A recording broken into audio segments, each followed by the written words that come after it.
Hey, so I am going thrifting tomorrow. So I was checking out my current sales inventory to see what might make sense to find and add into my Poshmark closet for sale.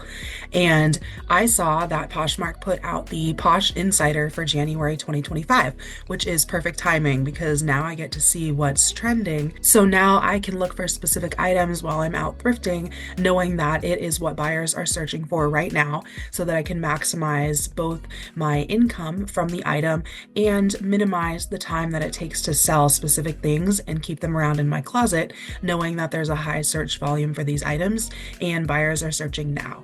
So I wanted to share that with you as well so that we can all add things that people are searching for and increase our businesses for the better.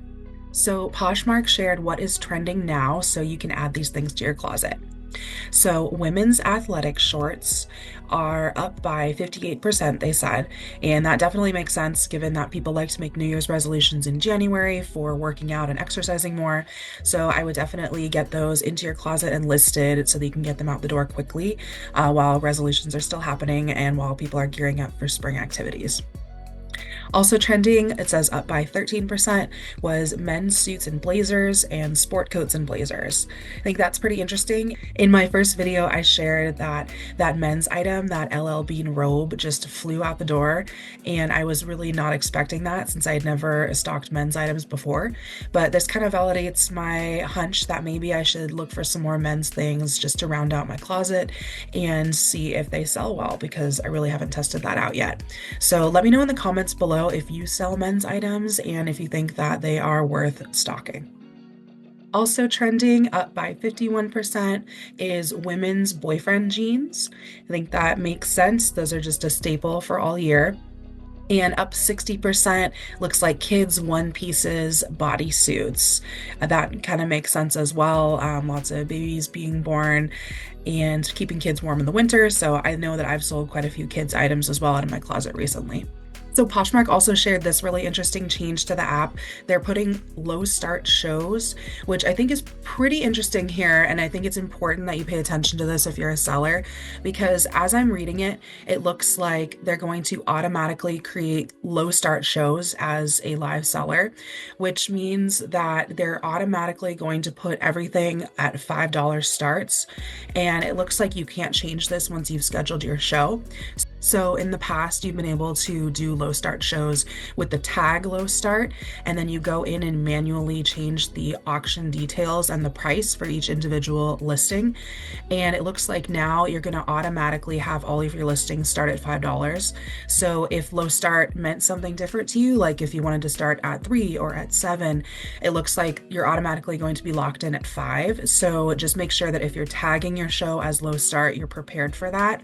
And this is a change that it looks like is going into effect immediately. So I should actually check this out on the live settings, and just wanted to note that. Trending style tags is also really cool to know as a Poshmark seller so that you can know what to tag your items and what to look for. And this is kind of cool. Poshmark did like a little mini game. You can unscramble the last 3 tags that they're showing you and just get a chance to win Posh credit. So if you're on the app, go ahead and just unscramble those. They're pretty easy. We can do them together, but I don't want to spoil it. So spoiler now, pause. If you want to not know what they are, go ahead and skip ahead like 10 seconds or so. But first one here is vintage. The second one is leather, and the last one is luxury. So if you have items like that along with casual, activewear, and athleisure, those are things to list now because buyers are picking them up fast. It's also Black History Month, so Poshmark is amplifying Black sellers all month. So you can nominate yourself or a Posh friend that you know, and they can be featured on Poshmark social media channels. So go ahead and hit that nominate button when you're in the app so that we can amplify everyone. Poshmark is also supporting Los Angeles relief funds, which I think is pretty amazing of them. And I also wanted to just let people in the Los Angeles area know, or those who are affected, that really my heart is with you. That is just a devastating and horrifying thing that's happening. So I also put wildfire relief resources in the description box of this video, so you can go ahead and check that out too. And this is kind of cool that Poshmark added as the 2025 New Year's checklist. And I think this is kind of a good thing to do even quarterly because these are all important things to pay attention to for your business. So they're saying that you can, list items from your closet, kind of get rid of that death pile. I know we all have that of clothes that don't quite fit, but we're not ready to get rid of it, and also look at things from the thrift store that you can list that you might be able to flip for more, or things from your friends or family that they're just not prepared to run their own closet and you're happy to do that for them. Also, refresh your closet often. I think this is cool, and something that I need to do as well is change up the banner on your closet, change your photo to something fresh, and then update your About Me. I think the last time I looked at mine was several years ago, so I should definitely update it. And if you're on the app, go ahead and find me at Edge of Elizabeth, and you can see if I've updated that About Me yet or not, because you'll definitely be able to tell. I'll have some new and exciting things as well as a link to my YouTube channel now. Another good thing you can do is update older listings. I know I do this all the time when things are feeling stale, so taking new photos and better lighting and just working on and improving that every time you list.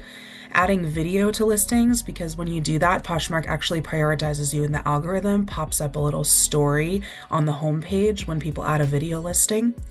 And update the descriptions, make them, relevant to different holidays coming up, if something's seasonal. Add those style tags that we mentioned earlier in the video that are trending. As long as they are relevant, definitely don't add irrelevant tags to your listings. And one of the amazing things that I love about Poshmark is how social it is as an app. So make sure that you are making friends, and go ahead and follow me as well, and I will be your friend on Poshmark. You can share your friends' listings, comment, lift them up, and really create a community on Poshmark. And another thing that I'm doing this year is obviously reading the Posh Insider and paying attention to the data that Poshmark's giving us, because it's so valuable when really making your closet optimized and getting things selling quickly. So I really like these things they put on their checklist here, is just making sure to follow their blog and follow them on social media, since those resources are designed to help us sell faster.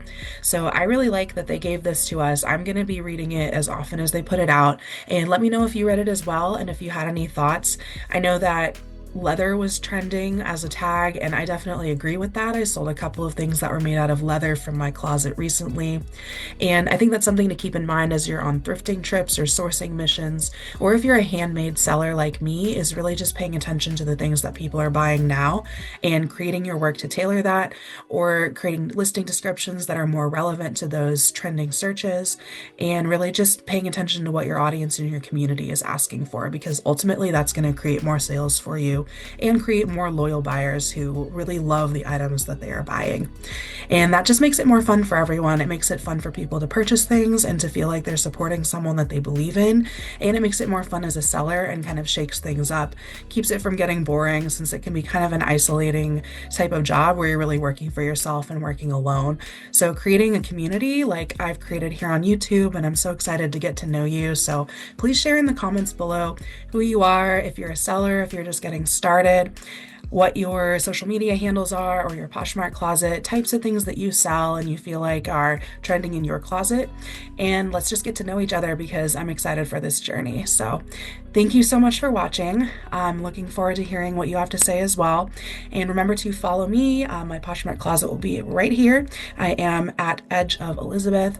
And you can also follow my art channel. That's up here. That is here on YouTube and on Instagram at the same handle, Edge of Elizabeth.